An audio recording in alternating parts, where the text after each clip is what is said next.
अस्सलामुअलैकुम, समा के साथ मैं हूं सबाशी और मैं हूँ इरम ज़ईन। खबरनामे में सबसे पहले आपको बताएं कि सुप्रीम कोर्ट कराची रजिस्ट्री में शराय कायदीन पर तजावुज़ात से मुतालिक केस की समाअत। ऐसे में अदालत उज़्मा ने शराय फैसल नर्सरी पर वाक़े नस्ला टावर गिराने का हुक्म दे दिया है। समाअत के दौरान चीफ जस्टिस ने कहा कि नस्ला टावर गैर कानूनी है, लीज मनसूख कर रहे हैं। अदालत ने सिंध बिल्डिंग कंट्रोल अथॉरिटी के हुक्काम से कहा कि आप ये इमारत गिरा दे, ये सब SBCA वालों ने ही बनवाया है। ये तो सुप्रीम कोर्ट और वज़ीर आला हाउस भी अलॉट कर देंगे। बिल्कुल, सुप्रीम कोर्ट कराची रजिस्ट्री में शराय कायदीन पर तजावुज़ात से मुतालिक केस की समाअत। अदालत उज़्मा ने शराय फैसल नर्सरी पर वाक़े नस्ला टार गिराने का हुक्म दे दिया। समाअत के दौरान चीफ जस्टिस ने कहा कि नस्ला टार गैर कानूनी है, लीज मनसूख कर रहे हैं। अदालत ने सिंध बिल्डिंग कंट्रोल अथॉरिटी के हुक्म से कहा कि आप ये इमारत गिरा दें, ये सब SBCA वालों ने ही बनवाया है, ये तो सुप्रीम कोर्ट और वज़ीर आला हाउस से भी अलॉट करा देंगे। चीफ जस्टिस की जानिब से ये भी रिमार्क सामने आया है कि SBCA चलाने वाले कोई और है, सामने कोई और है। तो सुप्रीम कोर्ट का नर्सरी पर वाक़या नस्ला टावर गिराने का हुक्म सामने आया है। चीफ जस्टिस की जानिब से ये रिमार्क सामने आया है कि नस्ला टावर गैर कानूनी है, लीज मनसूख कर रहे हैं, ये सब SBCA वालों ने ही बनवाया है, ये तो सुप्रीम कोर्ट और वज़ीर आला हाउस भी अलॉट कर देंगे। ये भी कहा कि SBCA चलाने वाले कोई और है और सामने कोई और है। तो अहम समाअत जारी है। इस वक्त सुप्रीम कोर्ट में शराय कायदीन तजावुज़ात केस की समाअत हुई कराची रजिस्ट्री में। ऐसे में सुप्रीम कोर्ट ने नर्सरी पर वाक़े नस्ला टावर गिराने का हुक्म दिया है। चीफ जस्टिस ने ये रिमार्क्स दिए कि नस्ला टावर गैर कानूनी है, लीज मनसूख कर रहे हैं। बिल्कुल, इस अहम केस की समाअत के हवाले से आपको अपडेट कर रहे हैं। सुप्रीम कोर्ट कराची रजिस्ट्री में शराय कायदीन पर तजावुज़ात से मुतालिक ये केस है जिसकी समाअत हुई। इस समाअत के दौरान अदालत उज़्मा ने शराय फैसल पर नर्सरी पर वाक़े नस्ला टार गिराने का हुक्म दिया है और मजीद ऐड किया कि नस्ला टार गैर कानूनी है, लीज मनसूख कर रहे हैं। अदालत ने सिंध बिल्डिंग कंट्रोल अथॉरिटी के हुक्म से कहा कि आप ये इमारत गिरा दें, ये सब SBCA वालों ने ही बनवाया है। आगे बढ़ते और आपको बताएं कि कराची में अदालत लगी तो मुख्तलिफ महकमों के मुलाजमीन ने अपनी दुहाइयाँ लिए सुप्रीम कोर्ट के बाहर पहुँच गए। गुजर नाले और औरंगी नाले के मुतासरीन भी अदालत के बाहर मौजूद हैं। मुतासरीन ने मुतबादिल जगह फराहम करने का मुतालबा कर दिया। तफसील खुर्शीद आलम की इस रिपोर्ट में देखते हैं। सुप्रीम कोर्ट कराची रजिस्ट्री में तजावुज़ात और दीगर शहरी अमूर से मुतल्लिक केसेस की समाअत के मौका पर बड़ी तादाद में मुज़ाहिरीन भी अदालत के बाहर जमा हो गए। ख़वातीन और बच्चों के साथ अदालत उज़्मा के बाहर जमा होने वालों में बड़ी तादाद औरंगी और गुज्जर नाला ऑपरेशन के मुतासरीन की थी। मुतासरीन का कहना था कि मुतबादिल जगह दिए बगैर बेघर कर दिया गया है। हमें घर के बदली घर दिया जाए, हमारा लीज घर को तोड़ा जा रहा है। जो हमने 28 साल 30 साल पहले लीज कराया था, आज वो घर को तोड़े। बताएं हम कहाँ जाएं?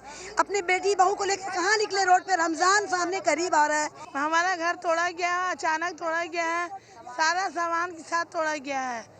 मंगलवार दिन 5 बेटी के साथ हम वहीं बैठे हुए हैं, हमारा कोई जगह नहीं। मुमताज़ समाजी रहनुमा फैसल ईदी भी मुजाहिरीन से इजहार यकजहती के लिए सुप्रीम कोर्ट के बाहर पहुँचे और मुतबादिल जगह की फराहमी के मुतालबे की तायद की। कराची के अंदर 3 लाख लोगों को बेघर किया जा रहा है और ये बहुत ही बड़ा अलमिया है। आप इनको अगर बेघर करना चाहते हैं तो इनका हक है छत और इनको मुतबादिल जगह और घर फराहम करना जो है वो बहुत ज़रूरी है। सुप्रीम कोर्ट में अहम केसेस की समाअत के मौका पर DMC लियारी के कॉन्ट्रैक्ट मुलाजमीन और KMC के फायर ब्रिगेड अमले के अरकान भी मुस्तकिल तकर्री और वाजबात के मुतालबात के साथ अदालत के बाहर मौजूद थे। कैमरामैन अली मुशर्रफ के साथ खुर्शीद आलम, समा, कराची। कराची में गैर कानूनी तामीरात, किस इलाके में क्या रेट हैं, तामीरात के पट्टा सिस्टम में कौन कौन हाथ काले करता है, किस किस को पैसा जाता है। गैर कानूनी तामीरात में मुलविस कारिंदे ने तमाम राज समा को बता दिए। बताया कि ग्राउंड+1 की इजाज़त लेने जाएंगे तो धक्के खाकर थक जाएंगे और पैसा देंगे तो 6 माह में 4 फ्लोर की इजाज़त भी मिल सकती है। ग्राउंड+1 की आप ऑफिशियल अप्रूवल लेने जाएंगे तो धक्के खा के थक जाएंगे। अनऑफिशियली आप 6 महीने के अंदर 4 फ्लोर डाल के बैठेंगे। पूरा एक डिपार्टमेंट भी इन्वॉल्व भी होता है एक तरीके से कि उनका भी अपना कट जा रहा हो। पर छत का हिसाब होता है, इसमें पर छत के हम पैसे चार्ज करते हैं। हमारा पूरा सिस्टम होता है कि डिपार्टमेंट को इतने पैसे देने हैं, पुलिस को इतने पैसे देने हैं, उसके बाद हमें पैसे बचे।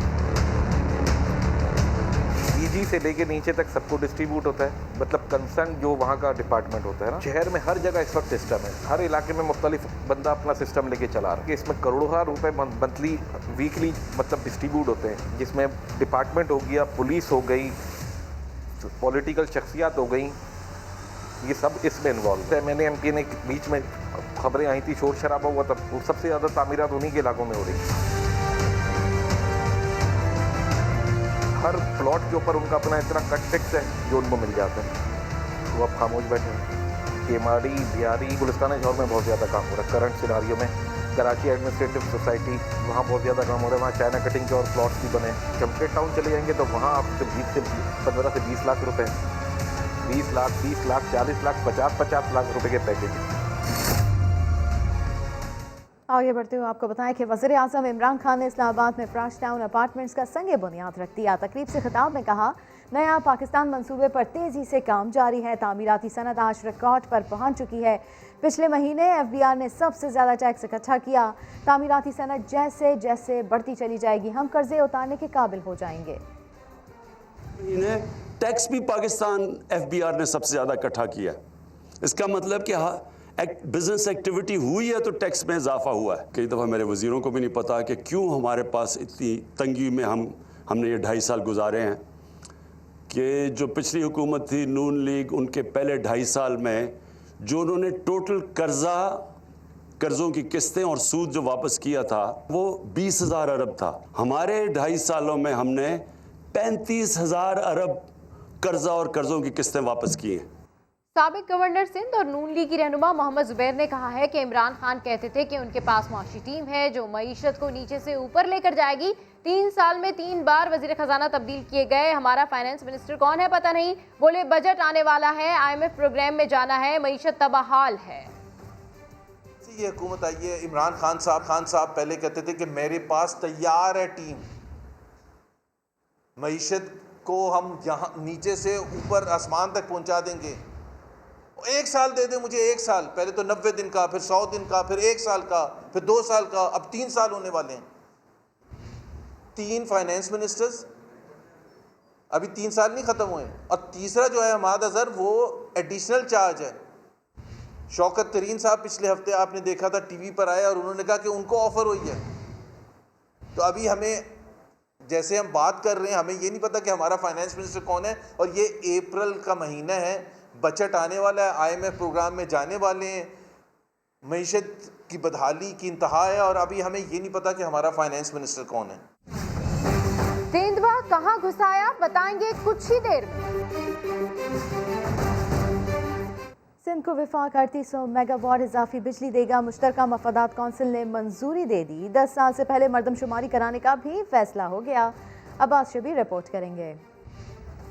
सिंध खुसूसन कराची के लिए बड़ी खुशखबरी, लोड शेडिंग से निजात की उम्मीद बंद गई। मुश्तरका मफादात कौंसिल ने सूबे को 3800 मेगावाट इजाफी बिजली देने की मंजूरी जो दे दी। वजीर आजम की ज़ेर सदारत 4 घंटे तवील इजलास में देरीना आईनी तकाजा भी पूरा। कौंसिल के मुस्तकिल सेक्रेटेरिएट के क़याम का फैसला। ये भी तय पाया कि मरदमशुमारी 10 साल से पहले हो सकती है। अलबत्ता 2017 की मरदमशुमारी के नताइज के इजरा की बात ना बन सकी। फैसले के लिए 12 अप्रैल को फिर CCI का वर्चुअल इजलास तलब। पंजाब का, खैबर पख्तूनख्वा का ये मानना था कि ये फौरी तौर के ऊपर इसको जो है वो फॉर्मलाइज कर दिया जाए। सिंध का इसके ऊपर मौक़िफ़ जो था वो था कि इसके ऊपर नए सेंसस के साथ जो है इसको जोड़ा जाए। और बलूचिस्तान में जाम कमाल साहब ने 4-5 दिन की डेट मांगी है। ये फैसला भी हुआ कि सूबाई फूड अथॉरिटीज के मयार और हायर एजुकेशन कमीशन के मामलात विफाक तय करेगा। CCI एलामिया के मुताबिक LNG के रेट तय करने से मुतालिक तजवीज़, पेट्रोलियम की दरियाफ्त और पैदावार पॉलिसी 2012 में तरमीम और फाटा इंजमाम के बाद मुतल्लिका इलाकों के ज़कात फंड्स खैबर पख्तूनख्वा हुकूमत को मुंतकिल करने की मंजूरी भी दे दी गई। कोरोना केसेस की बात करते हैं। कोरोना के वार जारी हैं। एक दिन में मजीद 98 अफराद इंतकाल कर गए। मजमूई अमवात 15,124 हो गई है। NCOC के मुताबिक 24 घंटे में 49,816 टेस्ट किए। 5,329 नए केसेस रिपोर्ट हुए। मुल्क भर में एक्टिव केसेस की तादाद 66,994 हो गई है। कोरोना केसेस के हवाले से हम आपको बता रहे हैं कि इसके वार जारी हैं। एक दिन में मजीद 98 अफराद इंतकाल कर गए। मजमूई अमवात 15,124 हो गई। और पंजाब में कोरोना वायरस के 2990 केसेस सामने आ गए, जबकि 24 घंटे के दौरान 62 अफराद इंतकाल कर गए। तर्जुमान महकमा सेहत पंजाब के मुताबिक सिर्फ लाहौर में 1575 कोरोना के केसेस सामने आए हैं। 28 अफराद जान से गए। सरकारी और निजी अस्पतालों के 78% ICUs मरीजों से भर गए। 70% ऑक्सीजन बेड्स पर भी मरीज मौजूद हैं। तो पंजाब में कोरोना वायरस के 2990 नए केसेस सामने आए हैं, जबकि 24 घंटे के दौरान 62 अफराद इंतकाल भी कर गए हैं। तर्जुमान महकमा सेहत पंजाब के मुताबिक सिर्फ लाहौर में 1575 कोरोना के केसेस सामने आए हैं। इसी हवाले से आपको मजीद बताएं कि लाहौर में कोरोना वैक्सीनेशन एम्बुलेंस का आगाज़ कर दिया गया है और ये एम्बुलेंस रोजाना कितने अफराद को घरों में जाकर कोरोना से बचाव की वैक्सीन लगाएगी, ये देखेंगे लाहौर से दानियाल उमर की इस रिपोर्ट में। मौमर और माजूर अफराद को कोरोना से बचाव की वैक्सीन लगवाने के लिए अब किसी भी वैक्सीनेशन सेंटर जाने की ज़रूरत नहीं, वैक्सीन खुद उनके घर पहुंचेगी।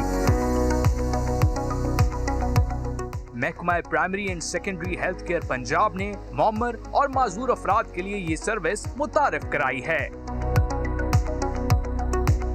नहीं, जो लोकेशन व्हाट्सएप पे शेयर करते हैं 10 मिनट में आपके पास होंगे।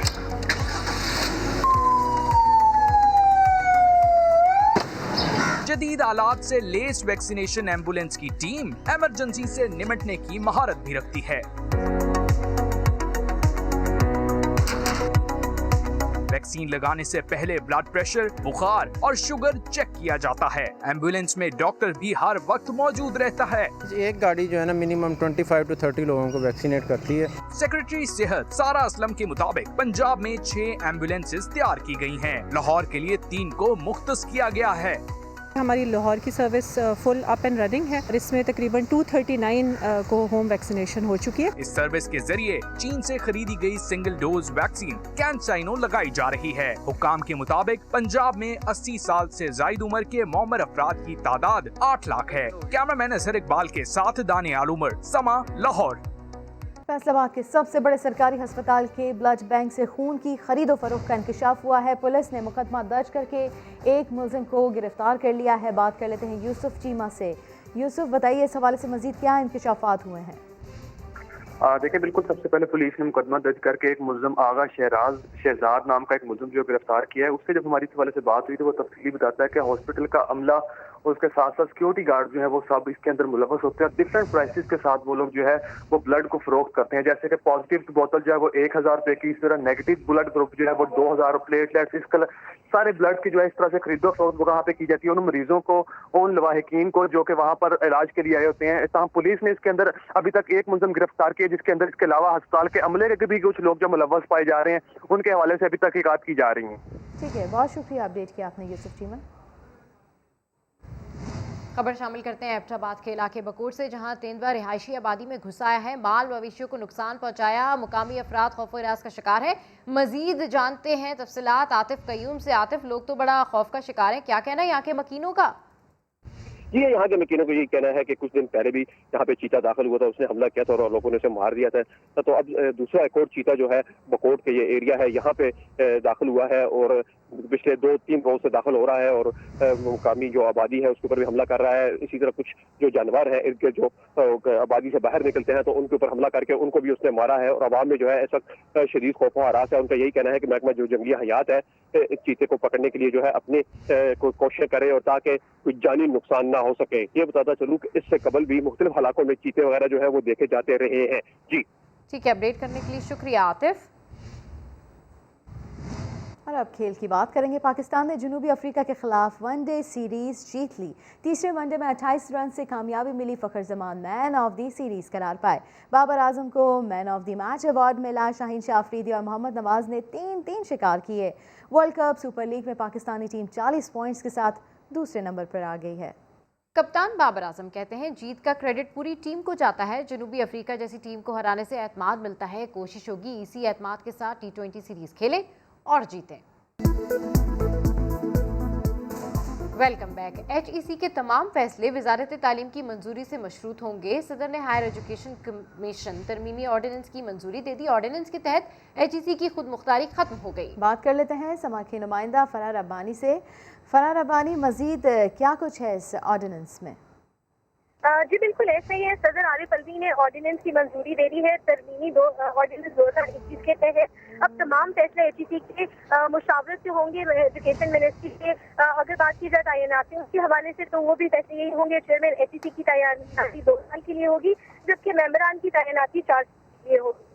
बहुत शुक्रिया फरार रब्बानी, अपडेट कर रही थी आप। और अब कुछ बात हो जाए सियासत की। पीपी रहनुमा सलीम मांडवी वाला का कहना है कि पीपल्स पार्टी की किसी से डील नहीं हुई। पार्टियां एक पेज पर ना हो तो इसका मतलब ये नहीं कि अपोजिशन खत्म हो गई। ताफुसात दूर करने पर बातचीत जारी रहेगी, कोई ना कोई रास्ता निकल आएगा। यानी ख्याल कि कोई पीडीएम खत्म हो गई है, ये एक गलत तासुर आ रहा है, क्योंकि पार्टियां अगर एक पेज पे ना हो तो इसका मतलब ये नहीं है कि अपोजिशन ख़त्म हो गई है या पीडीएम ख़त्म हो गई है। तो मैं समझता हूँ पीडीएम चलती रहेगी और आई एम श्योर कि कोई ना कोई आपस में इनका सेटलमेंट हो जाएगा। और फर्दर मैं आपको ये बताऊं कि कोई डील किसी किस्म की नहीं हुई। ये भी एक गलत तासुर दिया जा रहा है कि पीपल्स पार्टी की कोई डील हो गई है या किसी और पार्टी की कोई डील हो गई है। कोई ऐसी बात मेरे इल्म में बिल्कुल नहीं है। यूसुफ रजा गिलानी ने इस्लामाबाद हाई कोर्ट के चेयरमैन सेनेट इलेक्शन से मुतालिक फैसले को चैलेंज कर दिया। इंट्रा कोर्ट अपील में कहा कि प्रिजाइडिंग अफसर की जानिब से 7 वोट मुस्तरद करने का फैसला कलअदम करार दिया जाए। तो chairman senate election SMA Yusuf Raza Gilani ने इंट्रा कोर्ट अपील दायर कर दी है और अपील में ये कहा है कि 7 वोटों को गलत बुनियाद पर मुस्तरद करार दिया गया। इसी के ऊपर बात कर लेते हैं समा के नुमाइंदे सुहेल रशीद से। सुहेल, मजीद आगाह कीजिए। देखें, यूसुफ रजा गिलानी की जानिब से आज जो एक रुकनी बेंच था इस्लामाबाद हाई कोर्ट का, जिसने उनकी दरखास्त मुस्तरद की थी, उसके खिलाफ इंट्रा कोर्ट अपील दायर की गई है और उसमें यह मौक़िफ़ इख्तियार किया गया है कि 7 वोटों को गलत बुनियाद पर मुस्तरद किया गया। और फिर सिंगल जो बेंच था इस्लामाबाद हाई कोर्ट का, उसने जो फैसला दिया वो भी खिलाफ कानून है, क्योंकि हमने सेनेट की कार्रवाई को चैलेंज नहीं किया था। हमने कार्रवाई सिर्फ वो होती है जिसमें कोई कानून साजी की बात हो रही हो। ये एक इलेक्शन था जिसमें एक सियासी पार्टी से ताल्लुक रखने वाले जो सेनेटर थे उनको प्रिजाइडिंग ऑफिसर मुकर्रर किया गया था सदर पाकिस्तान की जानिब से। लिहाजा हमने प्रिजाइडिंग ऑफिसर के फैसले को चैलेंज किया है, इसलिए इस फैसले को कलअदम करार दिया जाए और सिंगल जो बेंच है उसके फैसले को भी खत्म करते हुए हमें रिलीफ दिया जाए, ऐसा कहा गया यूसुफ रजा गिलानी की जानिब से दायर इस इंट्रा कोर्ट अपील में। इससे पहले चीफ जस्टिस अतर बिन अला ने उनकी दरखास्त को नाकाबिले समाअत करार दिया था। बहुत शुक्रिया सुहेल रशीद आपका। सेनेट चेयरमैन इलेक्शन में खुफिया कैमरे किसने और क्यों लगाए? चेयरमैन सेनेट की हिदायत पर वाकई की तहकीकात के लिए 7 रुकनी कमेटी कायम कर दी गई है। आपको बताएं कि सेनेट चेयरमैन इलेक्शन में खुफिया कैमरे किसने और क्यों लगाए, इस हवाले से अब 7 रुकनी कमेटी कायम कर दी गई है जो तहकीकात करेगी कि ये जो कैमरे हैं वो किसकी जानिब से लगाए गए हैं। मजीद जानते समा के नुमाइंदे उस्मान खान से। जी उस्मान खान, इस कमेटी के बारे में बताइए। जी, बाकायदा तौर पर इस तहकीकात का हुक्म दे दिया गया है। इस कमेटी में सेनेटर सिकंदर मैंदरी, आजम समाती, राना मकबूल, सरफराज बुगटी, सेनेटर तला महमूद, हिदायतुल्ला और एग्जीक्यूटिव डायरेक्टर पिप्स जो है वो भी एक्स ऑफिशियो मेंबर के तौर पर इस कमेटी का हिस्सा होंगे। अरकान सेनेट मुश्तमिल कमेटी 1 माह में अपनी रिपोर्ट पेश करेगी। ऐवान में खुफिया कैमरे किसने और क्यों लगवाए कमेटी का मैंडेट होगा, इस बात की तफ्तीश की जाएगी। तहकीकात से मुतालिक जो नोटिफिकेशन जारी किया गया है उसकी कॉपी सदर, वज़ीर आज़म, अटॉर्नी जनरल और दीगर जो आला शख्सियात हैं उनको भिजवा दी गई हैं और बाकायदा तौर पर यह कहा गया है कि अब चेयरमैन सेनेट की हिदायत पर वाकई की तहकीकात के लिए आला सतह कमेटी कायम की गई है और 7 रुकनी कमेटी खुफिया कैमरों की ठीक है, आला सतह की ये कमेटी कायम की गई है जो कि तहकीकात करेगी। अपडेट करने के लिए शुक्रिया उस्मान। नून लीगी रहनुमा राना सनाउल्लाह कहते हैं अब जालिम ही आकर जुल्म की तस्दीक कर रहा है, इसे मकफ़ात अमल कहते हैं। कल वो जुल्म पर खामोश थे लेकिन हम इस जुल्म की मजम्मत करते हैं। एहतसाब अदालत के बाहर मीडिया से गुफ्तगू में ये भी कहा कल पंजाब हुकूमत इनकी दाएं जेब और वफाकी हुकूमत बाएं जेब में थी, मगर इससे कहीं ज़्यादा लोग इनके साथ हैं, चाहे तो हुकूमत का धड़न तख्ता कर सकते हैं। मुकाफात अमल देखें, जहांगीर तरीन उसी बात पे कंफर्म कर रहा है मेरे साथ जुल्म हो रहा है। जालिम ही आके यहाँ पे कह रहे हैं हमारे साथ जुल्म हो रहा है। जहांगीर तरीन साहब को तो पता था ना कारोबारी ट्रांजैक्शन को उठा के मनी लॉन्ड्रिंग बनाया जा रहा है, तो उन्होंने इसकी मजम्मत नहीं की। लेकिन आज हम इस अमल की मजम्मत करते हैं जो हमारे साथ जुल्म हुआ। हम किसी दूसरे के साथ जुल्म बराबर रखने की बात नहीं करते। कल जहांगीर तरीन साहब जब यहाँ पे मौजूद थे, पंजाब हुकूमत उनकी दाईं जेब में, वफाकी हुकूमत उनकी बाईं जेब में मौजूद थी। उनके साथ जो लोग कल यहाँ पे आए थे उनसे ज़्यादा लोग उनके साथ हैं। वो अगर चाहेंगे तो ये हुकूमत का धड़न तख्ता जो है वो हो सकता है। पहले तो ये हुकूमत बनाने के लिए उन्हें जहाज़ जो है वो पूरे मुल्क में घुमाना पड़ा था, अब वो उन्हें जहाज़ भी घुमाने की ज़रूरत नहीं पड़ेगी। लेकिन हमारे साथ अभी तक जहांगीर तरीन साहब का कोई राब्ता नहीं हुआ। अगर जहांगीर तरीन साहब कल आएंगे तो वो पहले बात करेंगे, फिर हम मुमकिनात को जो है वो असेस कर लेंगे। हल्का NA 249 PDM की बड़ी जमात नून लीग और PP आपस में मुकाबला करेंगे। ज़िमनी इंतखाबात में ANP और JUI ने अपने उम्मीदवार मिफ्ता इस्माइल दस्तबरदार कराने का ऐलान कर दिया है। PP ने कादिर खान मंदूखेल को मैदान में उतार दिया। इस हवाले से रिपोर्ट कर रहे हैं संजय साधवानी। अजब सियासत के गजब रंग, हुकूमत के खिलाफ लड़ने के लिए निकलने वाले आपस ही में लड़ने लगे। पीपल्स पार्टी ज़िमनी इलेक्शन में नून लीग का मुकाबला करेगी। शाहिद खाकान अब्बासी हिमायत मांगने आए थे, लेकिन PP ने टरखा दिया। हल्का NA 249 के लिए अब्दुल कादिर मंदोखेल को टिकट दे दिया।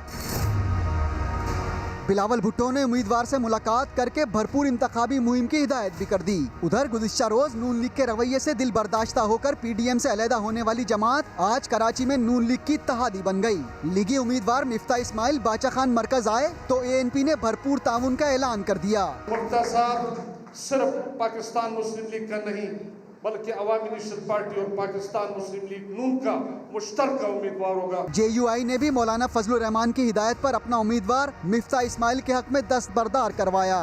इनका बहुत शुक्रगुजार हूँ। यूनुस साहब ने ये बात कही है कि ये PDM का फैसला नहीं है, ये इनकी पार्टी ने लोकल फैसला किया है और मैं ख़ास तौर पर इनका इस बात पर मशकूर हूँ कि इन्होंने इस सेंट्रल पार्टी से इजाज़त ली और यहाँ पे फैसला किया है। मिफ्ता इस्माइल PP की हिमायत का इंतजार करते रह गए, मगर पीपल्स पार्टी ने अपना उम्मीदवार मैदान में उतारकर जाहिर कर दिया कि सियासी हवाएं बदल चुकी हैं। संजय साधवानी, समात, कराची। और वोट को इज्जत देने का मुतालबा करने वाली जमात के उम्मीदवार ने वोटर को बेइज्जत कर दिया। नून लीग के रहनुमा मिफ्ता इस्माइल की वोटर को गाली देने की वीडियो मंजर आम पर आ गई।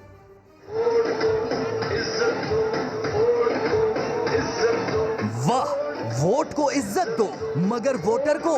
बल्दिया टाउन में मिफ्ताह इस्माइल ने वोटर को गाली क्यों दी? वाकया तो इन्हीं दिनों का है मगर इसकी वजह बड़ी पुरानी है। ये दावे वोटर्स के जहनों में थे और अपने इलाके का हाल नजरों में। बल्दियाती इख्तियार रखने के बावजूद कुछ ना दिया तो बल्दिया टाउन वालों ने मिफ्ताह इस्माइल से शिकवा किया। बहस बढ़ी तो एक वोटर ने चोर कह दिया। नहीं देनी चाहिए थी मुझे, ये मेरी गलती थी, लेकिन अगर आप नवाज शरीफ को चोर बोलेंगे तो जवाब तो जरूर आएगा भाई। सिर्फ चोरों डाकुओं को खतरा है। चोर सबसे बड़ा चोर है। वोट चोर, आटा चोर। वैसे तो सियासतदान दिन रात एक दूसरे को चोर के जवाब में चोर ही कहते हैं, मगर वोटर ने भी यही कह दिया तो जवाब में गाली मिली। वोटर पूछता है, क्या इज्जत सिर्फ वोट की है, वोटर की नहीं? तो एक जानिब तो वोट को इज्जत दो और दूसरी जानिब इंतखाबात में धांधली का रोना धोना पुराना मसला है। लेकिन नेशनल इंस्टीट्यूट ऑफ इलेक्ट्रॉनिक्स ने इलेक्ट्रॉनिक वोटिंग मशीन बनाकर इस देरीना मसले का हल भी निकाल लिया है। सिर्फ एक क्लिक पर वोट कास्ट होगा। वोट जाया होने का खदशा, ना ही बैलेट बॉक्स गायब होने का डर। ये मशीन काम कैसे करेगी, ये देखिए ज़हीर अली की रिपोर्ट में। ये है नेशनल इंस्टीट्यूट ऑफ इलेक्ट्रॉनिक्स की तैयार करदा इलेक्ट्रॉनिक वोटिंग मशीन। तमाम उम्मीदवारों के इंतखाबी निशान अलग अलग खाने में दर्ज। अपने पसंदीदा उम्मीदवार या जमात का इंतखाबी निशान देखकर बटन दबाएं। ग्रीन लाइट ऑन हुई तो समझे आपका वोट कास्ट हो गया। नेशनल इंस्टीट्यूट का दावा है कि तमाम वोटों का रिकॉर्ड महफूज होगा। बैलेट पेपर प्रिंट भी वोटर के सामने होगा। मैनुअल के जो इश्यूज हैं, रिगिंग के इश्यूज हैं और उनके जो है ना बैलेट स्टफिंग के इश्यूज हैं। वोटर वेरिफिकेशन के ये तरीक़ेकार होगा कि नादरा से डेटा हमें दिया जाएगा ऑन इलेक्शन डे, मशीन्स के अंदर ही जो सेव होगा और जो वोटर आएगा वो अपना थंब इम्प्रेशन लगाएगा मशीन पर और उसी वक्त वो वेरीफाई हो जाएगा। मशीन की सिक्योरिटी फुल प्रूफ है, हैकिंग का कोई खतरा नहीं। मेन अच्छी बात इसकी ये है कि ये जब एक आपकी प्रोडक्ट जो है वो लोकली बनेगी तो उसकी कॉस्ट भी कम होगी, उसमें सिक्योरिटी भी हम आप अपनी एम्बेड कर सकेंगे। वही चीज़ अगर हम बाहर से परचेज़ करेंगे तो हम उसके सिक्योरिटी खदशात हमें बहुत ज़्यादा होंगे। मशीन पोलिंग डे पर तमाम उम्मीदवारों के पोलिंग एजेंट्स के सामने जीरो नताइज देगी। जब वोटिंग मुकम्मल होगी तो हतमी नतीजे की रिपोर्ट सामने आ जाएगी। साथ में बैलेट पेपर रिपोर्ट भी होगी। अगर अदालत में चैलेंज हुआ तो इलेक्ट्रॉनिक और प्रिंट दोनों का रिकॉर्ड सामने होगा।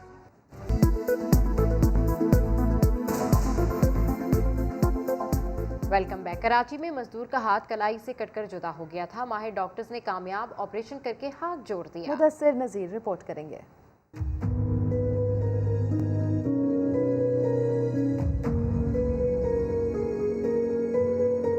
अब्दुल बासित का हाथ फैक्ट्री में कटिंग करते हुए ब्लेड की जद में आया और पलक झपकने से भी पहले कटकर अलग हो गया।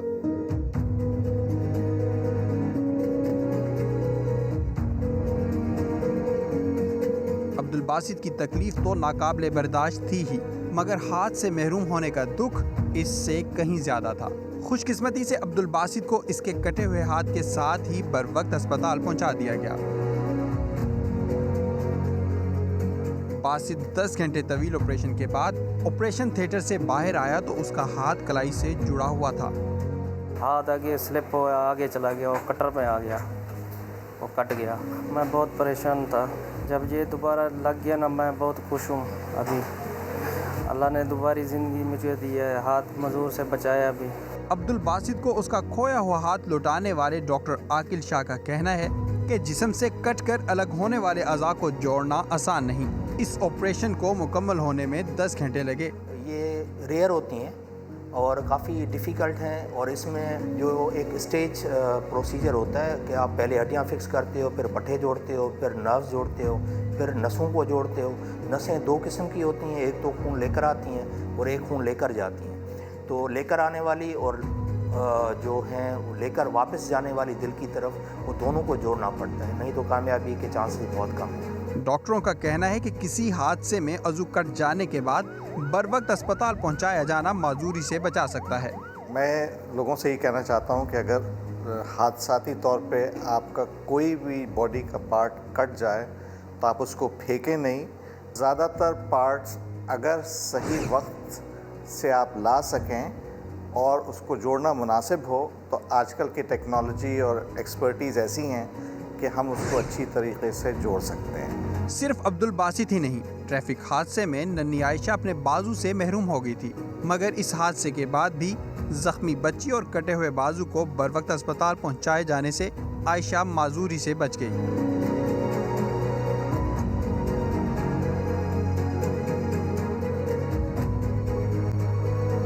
किसी भी हादसे के बाद आपकी थोड़ी सी समझदारी आपको या आपके प्यारे को हमेशा की माजूरी से बचा सकती है।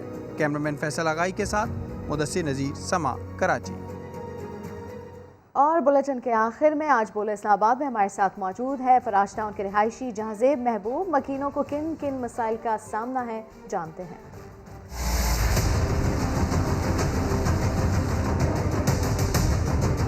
मेरा नाम जहांजेब महबूब है। मैं इस्लामाबाद के इलाके फराश टाउन का रिहायशी हूँ। जगह जगह गंदगी के ढेर, बदबू के बबूके हो ताफत। शहर इक़्तिदार का ये इलाका सफाई के नाम से ही ना वाकिफ है। सीवरेज सिस्टम तो है नहीं, लिहाजा गलियां किसी जौहर से कम नहीं। और कभी बारिश हो जाए तो हमारे लिए रहमत की बजाय ज़हमत बन जाती है। पानी की निकासी का मंसूबा मंजूर भी हुआ, लेकिन ठेकेदार पाइप रख कर गायब हो गया। बुनियादी मरकज़ सेहत के सामने भी कूड़े के ढेर हैं। शहर इक़्तिदार के बीचों बीच ये हमारा इलाका है, जहाँ कोई पार्क है ना ग्राउंड। तो फिर हम एहसास महरूमी का शिकार क्यों ना हो? और बाबे इख्तियार को हमारा ख्याल कब आएगा? मैं ये सोचता हूँ क्या फराश टाउन भी इस्लामाबाद का हिस्सा है?